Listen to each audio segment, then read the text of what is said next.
¿Cómo estamos? ¿Bien? Les tengo buenas noticias. Primero que todo les tengo que pedir perdón. La semana pasada les dije que el Pluma Blanca iba a estar acá hoy, que mi papá iba a estar hoy. Pero a último minuto entre semana me llama y me dice: che, gato,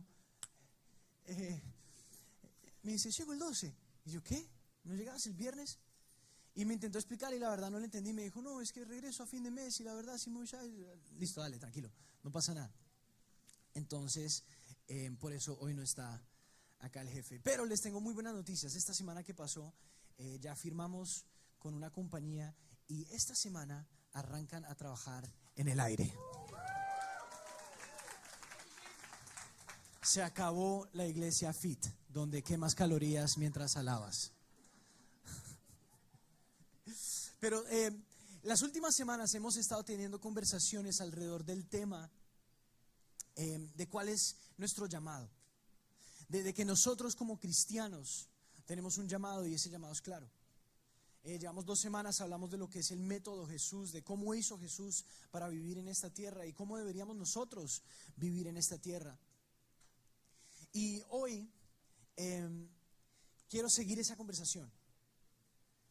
Pero si estás tomando nota, quiero que tomes nota de lo que es el título de la prédica, de la charla, como te guste decirle. Yo sé que a la gente más grande le gusta llamar esto la prédica, y hay jóvenes que se me acercan y me dicen: qué buena que estuvo la charla, qué bueno que estuvo el talk. Entonces, como a ti te gusta decirle, ponle ahí. Ese es el título: el polvo de tus pies. El polvo de tus pies. ¿Por qué? Esto obviamente lo escribí en inglés y después lo traduje y estaba sentado ahí atrás antes del primer servicio y yo pensaba, creo que eso no traduce bien. Pero si no lo entiendes, tranquilo, no pasa nada. Ahorita lo vamos a desempacar. Pero ¿qué pasa? ¿Cuántos papás tengo en este lugar? ¿Cuántos son papás? Muchos levantaron la mano muy orgullosos y otros. ¿Cuántos no son papás? ¿Cuántos están en mi equipo? Luisito. Otra vez, ¿cuántos no son papás? Que me distraje con un papá. Ustedes son de mi equipo. Nosotros todavía no sabemos de esto. Pero los papás van a entender esto. ¿Qué pasa cuando tú le das una orden a tu hijo y no la cumple? Por ahí escuché Pau Pau, por ahí escuché hasta a la esquina. Yo siempre digo esto: mi mamá, yo soy el segundo de 5, y siempre digo esto: mi mamá no nos crió, mi mamá nos entrenó. Porque con más de 14 años de experiencia como pastor de jóvenes me he dado cuenta que muchos papás crían pensando que están criando y están mal criando, porque después producen una persona que no es apta para vivir en un mundo con responsabilidades, afrontando problemas, teniendo situaciones. Entonces por eso yo digo, mi mamá no me crió, mi mamá me entrenó. Ella nos tenía todos así. En mi casa se manejaba el método 1, 2, 3. Que se dice 1, 2. Y si llegaban a 3,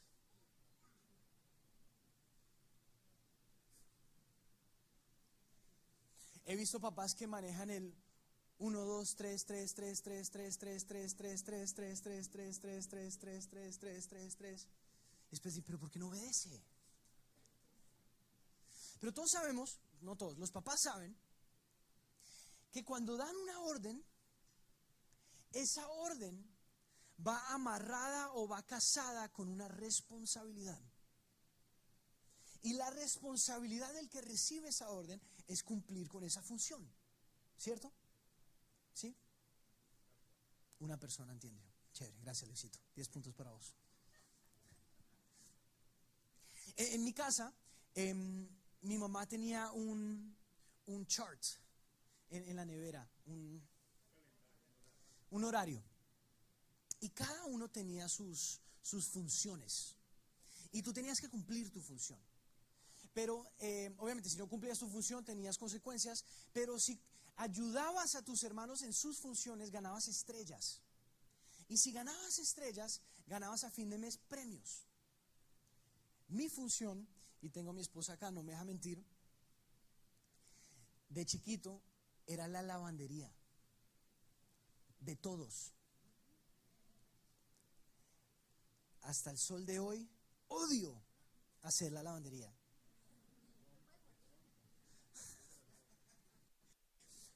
Pero obviamente mi responsabilidad era lavar la ropa. Imagínate, somos 5 hermanos, 4 varones, una niña, después mis papás y después todos nuestros amigos en mi casa. Lo que abundaban eran las medias, pero nunca habían pares. Entonces mi responsabilidad era hacer la lavandería y cortar el pasto. Pero nuestra casa estaba en un lote de 2 acres. Entonces, y éramos la única familia hispana en un barrio con gringos. Entonces, ¿vieron cómo son los gringos? Cuando salen a cortar el pasto, de cabeza a pies vestidos en The North Face. Tiene su sombrerito perfecto beige de hacer actividades afuera, que está hecho de un material especial para la protección de los rayos UV. Ellos ni sudan cuando salen a cortar el pasto, solo se ponen rosaditos. Salían con su vaso perfecto grandote, lleno de hielo y agua, y caía la gotita perfecta como si fuera una película. Con su pitillo de metal, porque son pro ambiente. Entonces salían perfectos a cortar su pasto en su tractorcito. Imagínense, Pablo de 13 años, salía yo así, recién despierto. Me acaba de levantar, no les puedo mentir. O salía en boxer o en pantaloneta de fútbol. Sin camiseta, me ponía mis audífonos y entonces, así quedé negro. ¿Qué pasa? Nunca me voy a olvidar una vez que me preocupé tanto de ayudar a mis hermanos en sus responsabilidades, sus funciones, para tener estrellas, para ganar premios, que no cumplí con mi función. Y tuve consecuencias. Y obviamente yo estaba enojado porque yo decía, pero mi hermano Marco, su función era limpiar las ventanas y echarle fertilizante a las flores y a las plantas. Mi hermano David, él tenía que hacer la loza, él siempre hacía la loza. No sé cómo sobrevivió, porque en nuestra casa siempre éramos nosotros 7 más nuestros amigos, entonces por poco habían unas 20 personas en la casa, siempre. Entonces yo me embolaté y los empecé a ayudar. Y cuando sufrí las consecuencias me enojé tanto que yo decía, ¿what? Pero estaba lleno de buenas intenciones, pero no cumplí con mi función. Y así son muchos cristianos. Obviamente no en nuestra iglesia, acá no, son de otras iglesias. Los del primer servicio dicen por acá, Luisito, acabas de perder tus 10 puntos. Nos llenamos de buenas intenciones. Alimentaste a los homeless, serviste 15 veces, fuiste a la iglesia todos los domingos, un mes, wow. Fuiste a un viaje misionero, hiciste de todo y estás lleno de buenas intenciones. Pero ¿será que estamos cumpliendo nuestra responsabilidad? Y en Hechos capítulo 1 versículo 8, por causa de tiempo no lo voy a leer, pero es ahí en el cual Jesús tiene sus últimas palabras y dice, vayan, hagan discípulos. Y dice, en Jerusalén, y quiero que miren mis manos, en Jerusalén, en Judea, en Samaria, y hasta los fines de la tierra. Hasta los fines, hasta el fin. Eso. Porque en Mateo capítulo 28, versículos 19 y 20, él dice exactamente lo mismo, pero no da tanto detalle. Él simplemente dice, vayan y hagan discípulos por todo lado. Y acá en sus últimas palabras, antes de volver al Padre, él dice, Jerusalén, Judea, Samaria y como se diga en español, por allá. En otras palabras, esto es como los videojuegos. La verdad, yo no juego videojuegos porque soy malísimo. Pero si no vences el nivel 1, deja de pensar del nivel 2. Deja de embolatarte con el nivel 3. Concéntrate en dónde estás, en dónde te encuentras. Porque cuando Jesús habla esas palabras y dice, vayan y hagan discípulos, las personas que lo oyeron entendieron algo 1000 veces o completamente diferente a lo que nosotros entendemos.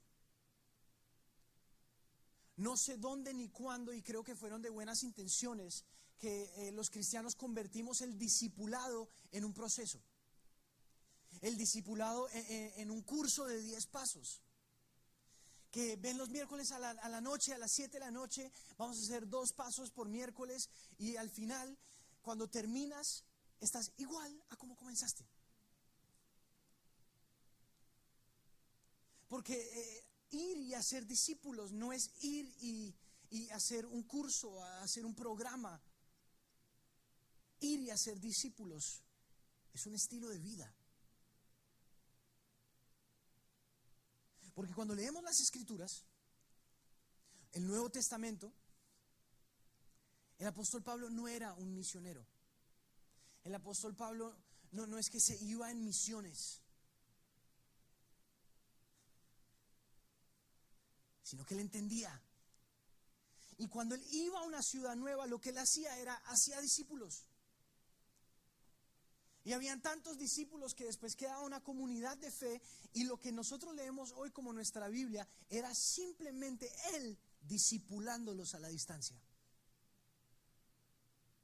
Entonces mi pregunta es, ¿cómo hacemos discípulos? Porque esto es algo que he pensado mucho. Soy hijo de pastor. Creciendo, cuando estaba creciendo, yo era la última persona que alguien diría, este muchacho, wow, qué llamado. Vieron que siempre a los hijos de pastores llega la gente y profetiza sobre ellos, vas a cambiar el mundo.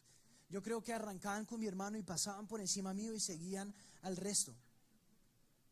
Literalmente si tú eres un papá, una mamá, y estás pasando por un momento difícil con tus hijos, de pronto adolescentes, sigue orando. Te lo puedo decir como una respuesta a esas oraciones. Porque no solo soy el único moreno en la casa, sino que literalmente era la oveja negra. Mi hermano mayor servía en todos los ministerios, dirigía la alabanza, escribía canciones, literal. A los 13 años el man se metía en el cuarto y se sollaba alabando y escribía canciones. Yo sí iba a la iglesia, era para salirme de la iglesia e irme a patinar por ahí, con los chicos que literalmente acababan de salir del juvenile. Y yo le decía a mi mamá pensando que eso era lo más cool.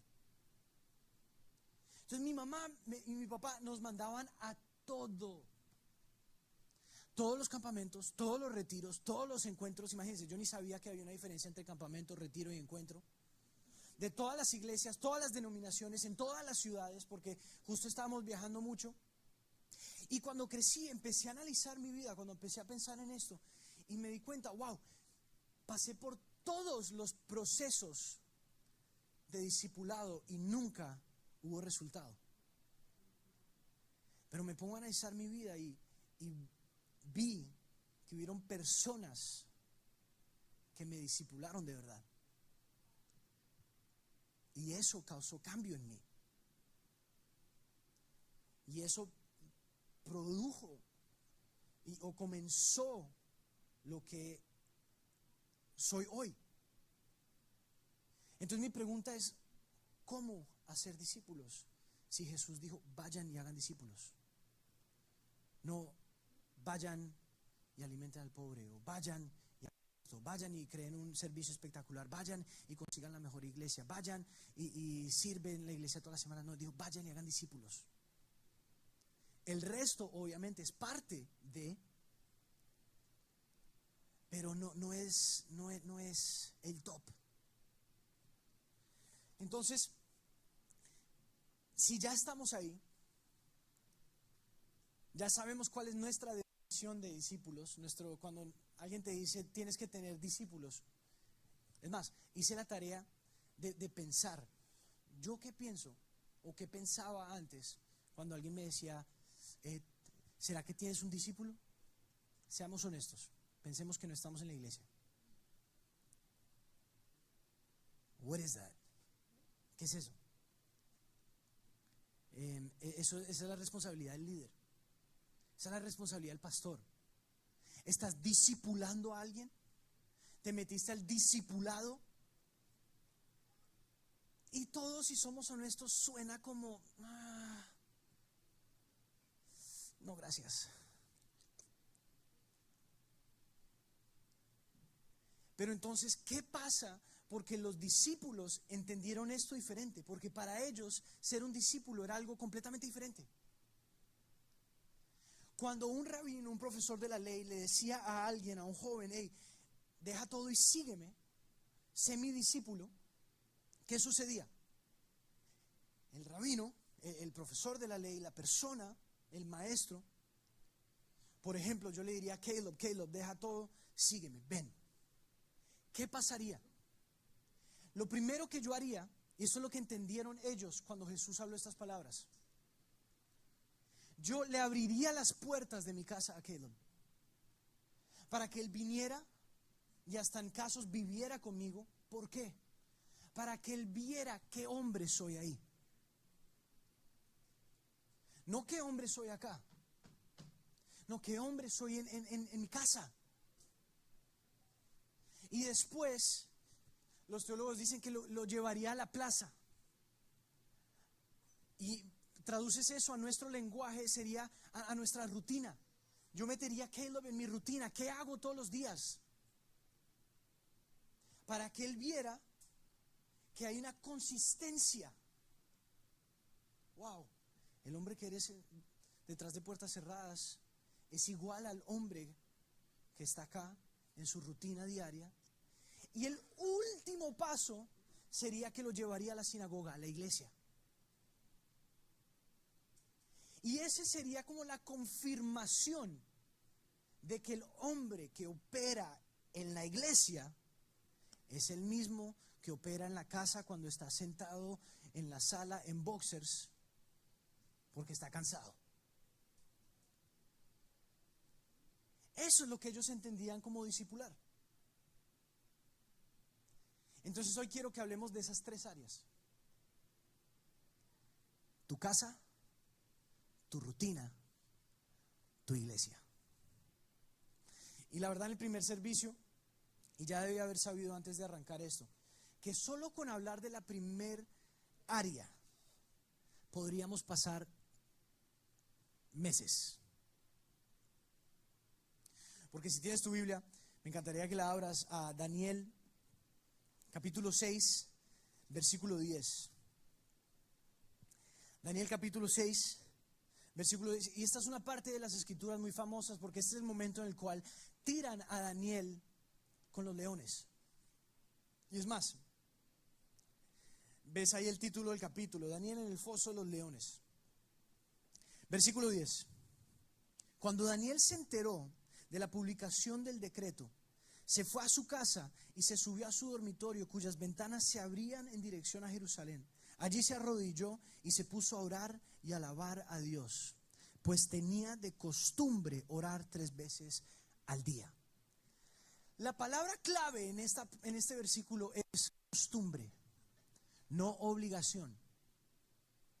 A Daniel nadie le dijo: hay que orar 3 veces al día, sino que ya era su costumbre. Iglesia, la repetición crea tu reputación. ¿Qué estás haciendo? ¿Cómo vives tu vida? Porque cuando me pongo a pensar en cómo impactar mi casa, cómo discipular mi casa, lo único que me viene a través de la palabra es que tengo que ser un hombre de carácter. Tienes que ser un hombre de carácter, una mujer de carácter. Y ahorita, esta semana pasada, con mi Connect Group estábamos hablando, y la verdad Dios me recordaba de algo que Él me regalaba hace un par de meses. Y yo les decía a ellos que el milagro está en el barro. Y ellos me miraron así como, ¿qué? Yo les dije, sí, el milagro está en el barro. Mi familia, los Espíndola, en nuestra casa nunca tuvimos herramientas. En la bolsita de herramientas habían medias, imagínense eso. Entonces, obviamente, no sé hacer cosas con herramientas. Entonces compro casa con la ilusión de que voy a aprender a hacer todo esto. Mentira. Mi esposa es mi testiga. Se nos metió en la cabeza, vamos a comprar unas plantas, las vamos a sembrar acá para hacer como una reja natural. Fue la mejor idea del mundo hasta que arrancamos. Y arrancamos como un equipo, arranqué. Aprendí muy rápido que nunca quieres hacer un hueco al lado de una palmera, porque las raíces de la palmera son imposibles. Literalmente pasé de tener una pala a tener un pickaxe, no sé cómo se llama en español. Eso. Porque no abrían los huecos. Y literalmente mirándome las manos llenas de ampollas y llenas de barro, Dios me empezó a hablar y me decía, negrito, porque Dios te habla como tú entiendes. Dios me dice, negrito, el milagro está en el barro. La repetición, ¿qué haces? Tu repetición crea tu reputación, ¿qué haces? Y Dios me seguía hablando y me decía, en los momentos buenos es cuando deberías estar repitiendo los buenos hábitos, porque en los momentos malos vas a comer de lo que sembraste ahí. Y Dios me hablaba, obviamente yo que en la vida he hecho algo con herramientas, tenía las manos destrozadas, ya con sangre, con barro, con de todo. Y Dios me decía, mira, en los momentos buenos es cuando tú cavas y abres tu pozo, porque en los momentos difíciles vas a tener de dónde sacar. Y el problema con muchos de nosotros es que en los momentos buenos nos relajamos y cuando llega el momento difícil queremos ir a ese pozo de intimidad con Dios, de relación con Dios, y cuando queremos meter el balde para sacar lo que necesitamos nos damos cuenta que nuestro pozo es un charco. Entonces, ¿quién eres en tu casa? Ese es el primer nivel. Tus primeros discípulos, las primeras personas que deberían ver a Jesús en ti son tus familiares. Yo a veces molesto a Cami y le digo que ella es mi roommate, mi compañera de casa. Los primeros que tienen que ver a Dios en ti son tus compañeros de casa. Tu esposo, tu esposa, tus hijos, tus tíos, tus primos, tus abuelos, tus primos terceros, porque a nosotros los hispanos nos encanta meter a Raimundo y todo el mundo en la casa. Pero ¿qué estás haciendo en tu casa? Mi corazón literalmente se rompe. Y algún día no sé cómo lo voy a hacer, pero me encantaría hacer algo para hijos de pastores, porque imagínense si ya hay un estigma con los hijos de pastores, que normalmente son los peores, que normalmente son los más...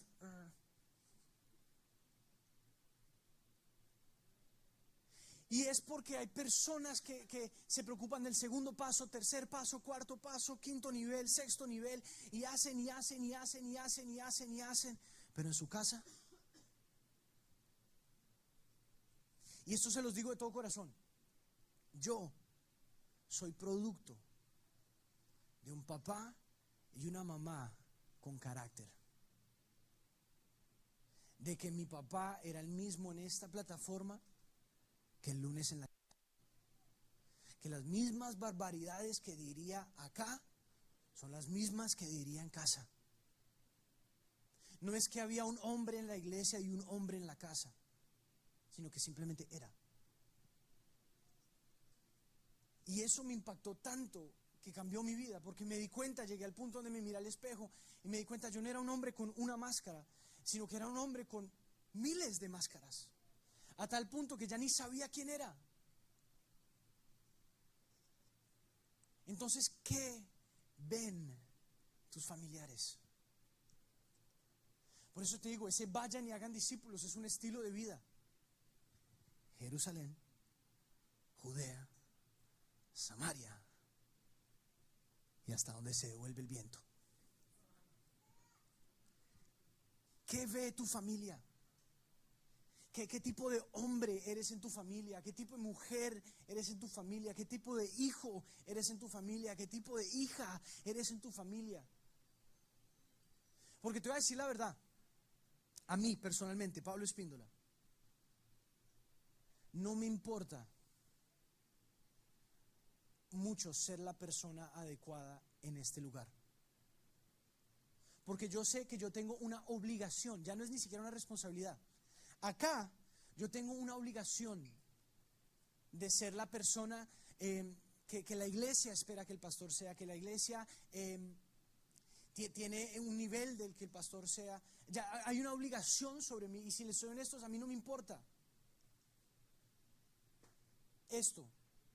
A mí lo que me importa es qué hombre ve mi esposa en mi casa.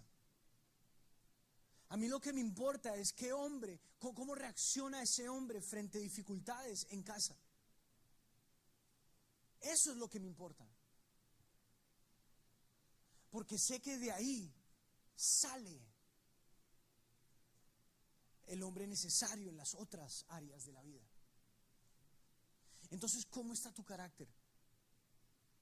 Porque si ves la historia de Daniel, y te invito a que la leas, la historia de Daniel era un hombre de carácter. Es más, apenas arrancas a leer el libro de Daniel, el libro de Daniel comienza con el peor día de la vida de Daniel. En Deuteronomio, Moisés habla a través palabras que escucha de Dios, y él le dice a los israelitas: hey, escojan vida. Si haces esto y esto, vas a tener vida. Pero si haces esto y esto, vas a tener muerte. Te sacaré de tu tierra, dice el Señor, y te llevaré a ser esclavo en tierras ajenas, dice el Señor. ¿Y qué pasa? Cuando arranca el libro de Daniel, arranca con: en el tercer día del reinado de Joaquín, si no estoy mal, el rey Nabucodonosor de Babilonia entró y se llevó a todo el mundo, y Dios lo permitió. No es que Dios es malo, y no es que Dios estaba haciendo malo, sino que Dios hizo 1, 2, 3.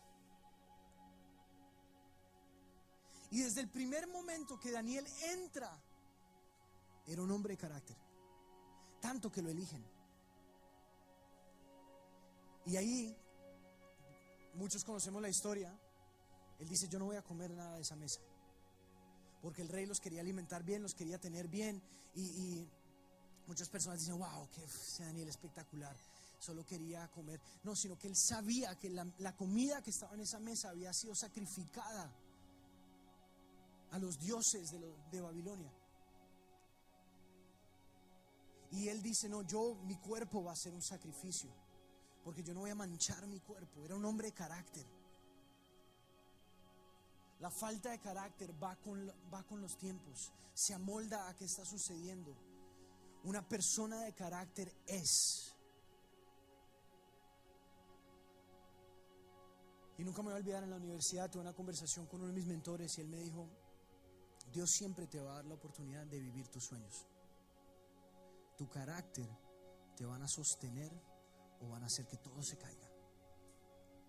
Y eso me estalló la cabeza, porque empecé a pensar y empecé a buscar, y me di cuenta: no hay ningún libro que hable del carácter, no hay ninguna herramienta que pueda medir tu carácter, no hay ningún paso a paso que pueda ayudarte a crecer en tu carácter. Es más, tu carácter es lo que sale de ti cuando no tienes la oportunidad ni el lujo de escoger qué va a salir de ti. Y en ese momento de mi vida empecé a analizarme y decía: wow, todo lo que ha salido de mí, cuando no puedo escoger qué sale de mí, no me ha gustado. No era un hombre de carácter. Y acá en Daniel capítulo 6, versículo 10, vemos que hay un momento de presión y sale su carácter, que era un hombre de oración, un hombre de adoración, que su repetición ya había creado su reputación. Ellos ya sabían, si lees el libro de Daniel, ellos ya sabían que con hacer este decreto lo iban a... Ellos ya sabían, porque era un hombre de carácter. Entonces, ¿cómo hacer discípulos? Comienza en casa. Comienza en casa. Sácate de la mente impactar el mundo. Sácate de la mente cambiar tu ciudad. Sácate de la mente impactar donde tu trabajo, donde Dios te ha puesto, si no has impactado tu casa. Porque el segundo lugar donde el maestro hubiera llevado a su discípulo era a la plaza. En otras palabras, lo metía en su rutina, lo llevaba a su trabajo. ¿Sabes cuántas personas he visto por fuera de la iglesia que yo digo, wow, eres una joyita? Para no decir otras palabras. ¿Cuántos cristianos manejan y tienen el pececito detrás? Lo cual no lo deberían tener. Si tú tienes un pececito en tu carro, maneja bien, por favor, porque nos haces quedar mal. Me acuerdo, me cerró una persona con un pescadito y y agarré el carro y me le puse al lado, porque mi carro no tiene pececito. No, mentira. No, sí, no tiene pececito, pero no soy así. Y me le puse al lado porque lo quería bendecir. Quería declarar la bendición de Jacob sobre su vida. Y esta persona se da vuelta y expresa su sentimiento con lenguaje, sign language, ¿cómo se dice eso? Sí, lenguaje de señas. Me mira y me hace...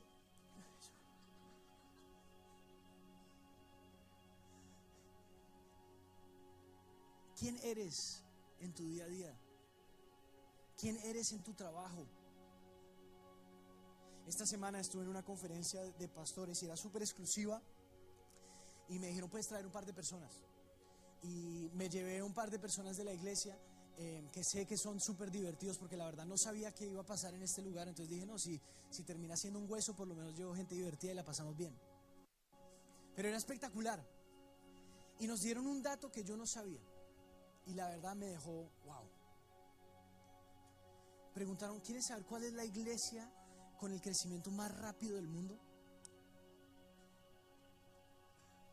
Afganistán. ¿Quieres saber cuál es la segunda iglesia con crecimiento más rápido en el mundo? Irán.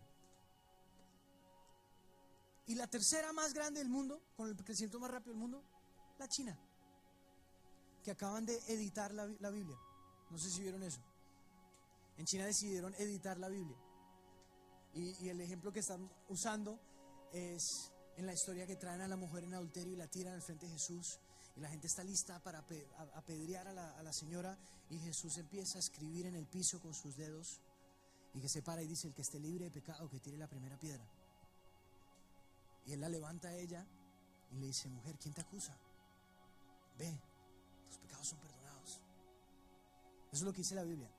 La nueva versión china dice que Jesús fue el primero en tirar la piedra. No compren la Biblia en chino.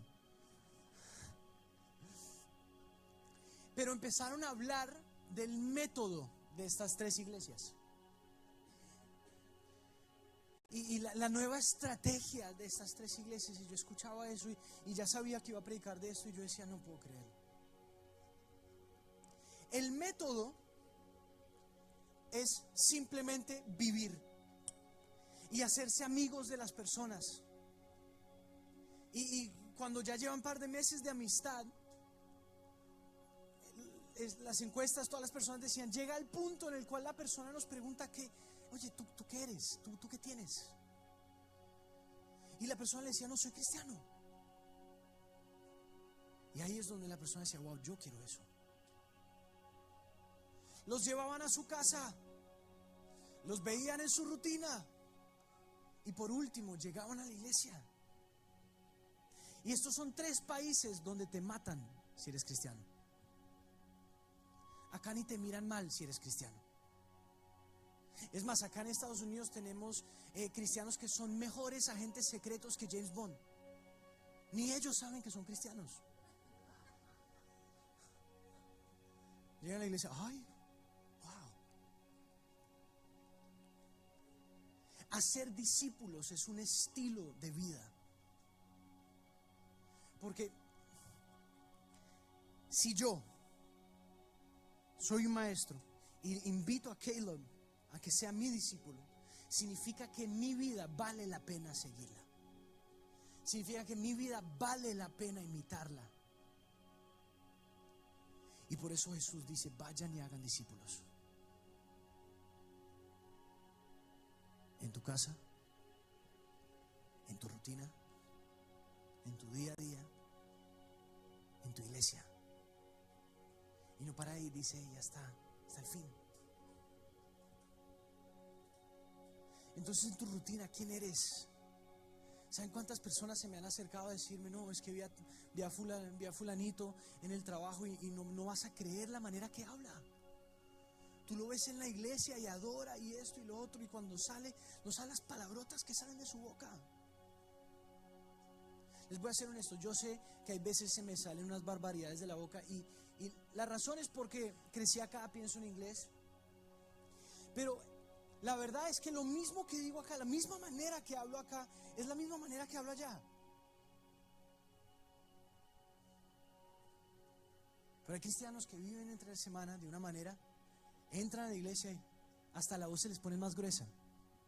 No somos: bendición, hermano, que Dios te bendiga. O hasta la voz se nos pone espiritual, que parece que te prendieran el delay cuando tienes alguna S. Sí. What?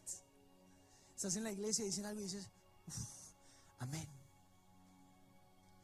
Como si tuvieras un micrófono que te da eco. Como aprendíamos la semana pasada, en 1 Corintios la Biblia dice: si tienes la fe que le hizo una montaña que se mueva, si tienes el conocimiento, la sabiduría para entender todos los misterios, si entregas todo lo que tienes y hasta tu propio cuerpo, pero lo haces todo sin amor, no eres nada, no has hecho nada. Y como les decía, en otras palabras, ser un religioso no sirve de nada, porque Jesús no nos llamó a ser religiosos, nos llamó a ser discípulos. Y hacer discípulos es un estilo de vida. Y quiero cerrar con Gálatas capítulo 6, versículo 9, hablando de lo que es nuestra rutina, nuestro día a día. Gálatas 6:9: no nos cansemos de hacer el bien, porque a su debido tiempo, y si tiene su propia Biblia, subraya esa parte. Gálatas 6, versículo 9: no nos cansemos de hacer el bien, porque a su debido tiempo cosecharemos si no nos damos por vencidos. Ese a su debido tiempo te debería molestar lo mismo que me molesta a mí. Porque en el mundo en el que vivimos, cuando tú siembras algo, hay un momento que ya sabes que viene la cosecha, ¿cierto? Tú sabes: es temporada de sandía, es temporada de naranjas. Porque las cosas tienen tiempo. Esto no está hablando de ese tiempo. Esto está hablando del tiempo de Dios. Es duro el tiempo de Dios porque no sabes. Y por eso dice: no te canses. Porque si no te cansas, vas a dar fruto. Si no te das por vencido, tienes que ser fiel con tu día a día. El milagro está en el barro, tienes que seguir. Sigue cavando. Porque ya cuando lleguemos a este último nivel, tu iglesia, este es un espacio el cual la Biblia nos enseña en Hebreos 10, versículo 21, si no estoy mal, que acá nos deberíamos congregar todas las semanas. Es más, hay pedazos en la Biblia que hasta dice: el primer día de la semana, congréguense. Domingo es el primer día de la semana, por si no sabían. Congregarnos, reunirnos, esto debería ser un no negociable. ¿Quieres saber qué es un no negociable? Respirar es un no negociable. Tú no te puedes enojar con alguien, ya no voy a respirar más. Te vas a desmayar. Tomar agua es un no negociable. Tú no puedes decir, no, ya no voy a tomar más agua, no me gustó. No, necesitas agua. Ir al baño es un no negociable. No sé si a ustedes les ha pasado, pero yo he estado en situaciones donde tengo que decirle a la persona, mira, te amo, pero pase lo que pase, I gotta go. Es un no negociable. Puedes estar en el momento más wow de tu vida, pero when you gotta go, you gotta go. Este espacio, bíblicamente, debería ser un no negociable. Pero ¿qué pasa?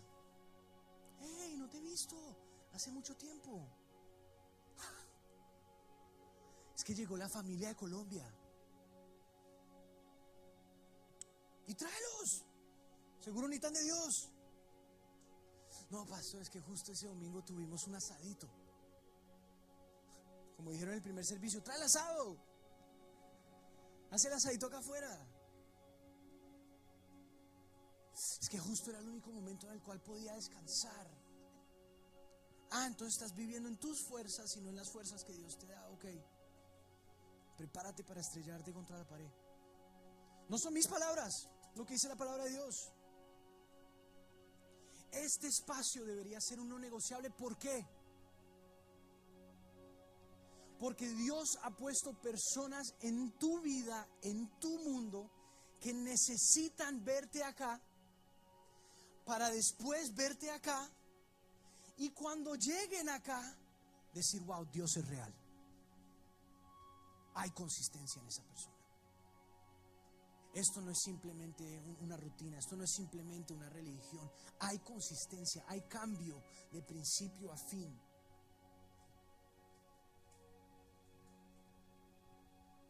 Hacer discípulos es un estilo de vida.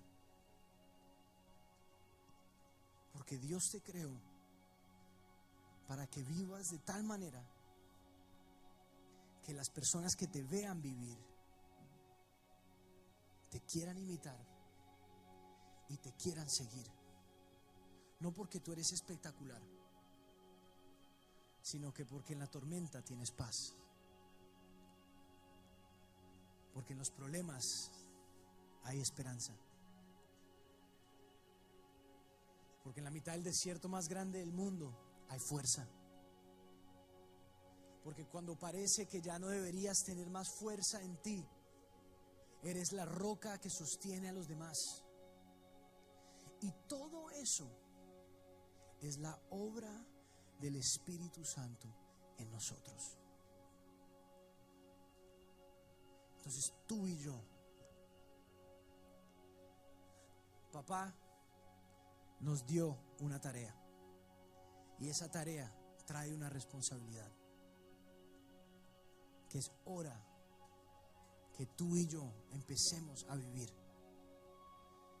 Que si la iglesia en Afganistán lo ha entendido, que si la iglesia en Irán lo ha entendido, y si la iglesia en China lo ha entendido, con todas las dificultades que tienen, nosotros deberíamos encendernos con pasión por las cosas de Dios. Amén. Entonces, Padre, gracias. Gracias porque tú estás en este lugar, Señor. Señor, te pido por cada persona, Señor, acá, que de pronto ve su vida y hoy se está dando cuenta que ha estado concentrado o concentrada en todas las cosas incorrectas. Que de pronto, como yo cuando era niño, están preocupados con buenas intenciones para ganar estrellas, para tener un premio. Pero Señor, tú eres un papá que quiere que cumplamos nuestra responsabilidad. Y que todo comienza en casa. Señor, te pido ya mismo que hoy familias se empiecen a restaurar, matrimonios se empiecen a restaurar, hogares se empiecen a restaurar. Porque ese es el principio de restaurar nuestra sociedad, nuestra ciudad. Es lo que anhelamos ver. Ahí donde estás con tus ojos cerrados, me encantaría que empieces a analizar tu vida, a pensar en tu vida.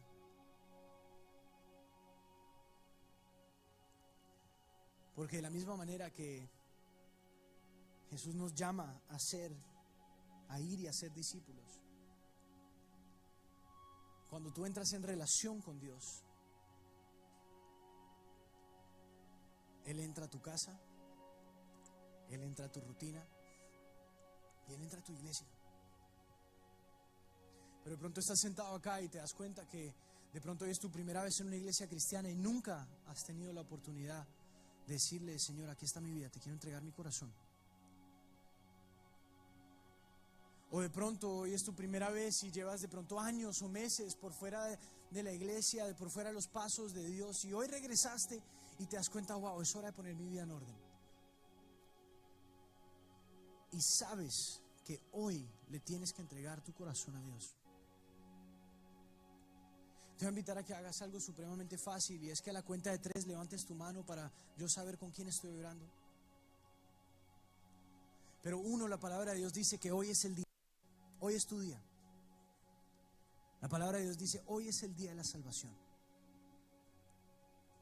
No llegaste por equivocación, no llegaste por error. Dios te trajo porque quiere que estés en relación con Él. Entonces 2, de pronto tu corazón está latiendo un poquito más rápido de lo normal y estás pensando: no, qué pena, me van a mirar. No, por eso todos tienen los ojos cerrados, no por nada mágico, sino que para que tengas privacidad y puedas dar privacidad. Pero no lo pienses 2 veces. Dios quiere tu corazón, porque yo sé que estás cansado de la inconsistencia de tu vida, porque es difícil fingir ser la persona que crees que tienes que ser en todos los momentos diferentes. Te lo prometo, es 1000 veces más fácil simplemente ser una persona. Y la única manera de hacer eso es a través de una relación con Dios. Entonces, ¿ahí dónde estás? Si en tu corazón tú sabes que hoy le tienes que entregar tu vida y tu corazón a Jesús, te invito a que levantes tu mano. 3. Vamos, levanta tu mano si le quieres entregar tu corazón a Jesús.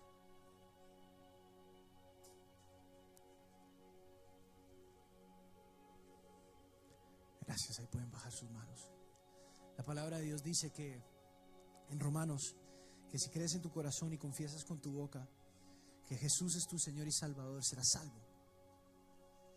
Entonces, si levantaste tu mano, te voy a invitar a que repitas esta oración conmigo, pero que tomes autoridad, propiedad de cada palabra que está a punto de salir de tu boca. Y es más, le voy a invitar a la iglesia que la repita y ore contigo. Pero si tú levantaste tu mano, apodérate de cada palabra. Amén. Entonces vamos, iglesia, oremos. Padre Celestial, en este día te entrego todo. Te abro las puertas de mi corazón. Te recibo como mi Señor y mi Salvador. Perdóname todos mis pecados. Límpiame. Enséñame a amarte, a oírte y a seguirte. Porque de hoy en adelante caminamos juntos. En el nombre poderoso de Jesús. Amén y amén. Vamos, iglesia, ¿por qué no le das un aplauso ahí a cada persona?